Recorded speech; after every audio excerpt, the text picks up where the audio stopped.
Irene, speaking of colleagues who I look up to and who I've worked with, Mark Masai is another one that worked here. He asked President Uhuru Kenyatta a question about Kenya's debt situation. And President Uhuru Kenyatta, former President Uhuru Kenyatta, responded to him that, do you know how much debt the developed world is in? And he asked him, do you know what the debt situation is in Japan? And Mark Masai responded, some viewed it cheekily, that I'm not in Japan. So what I am concerned about is Kenya. Are we making much ado about nothing?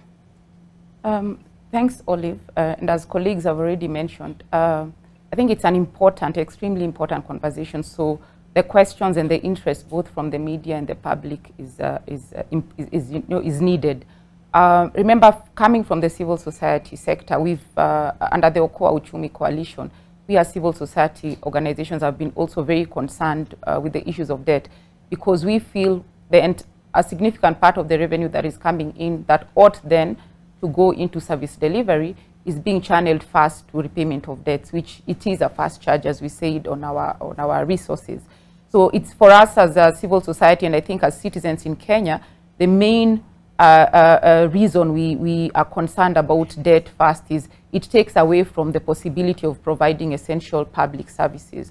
And so when the president speaks about collecting more taxes in the next 24 months, we feel that it is really not practical, because a collection of tax really is based on tax morale.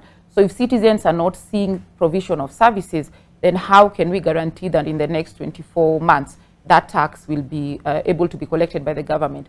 And I think this is a concern to both the individual and the corporate taxpayer. So I feel the debt situation is significantly contributing to the lack of connection between tax and service delivery.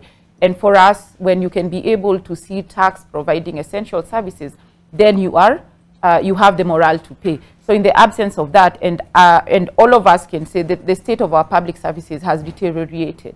So how then do you expect people who pay tax to continue paying it? So I think it would be an uphill task for government. And so debt then needs to be addressed. As Prof has said, that citizens ask the question, we don't want to continue paying debt, so that means then the fallback is on tax. I feel what we need to query is it the debt that we are acquiring, is it needed? What is it for? So tracking what that debt was for, was there a consensus by most citizens that those projects are actually in the first place necessary for us to move forward as a country? All right.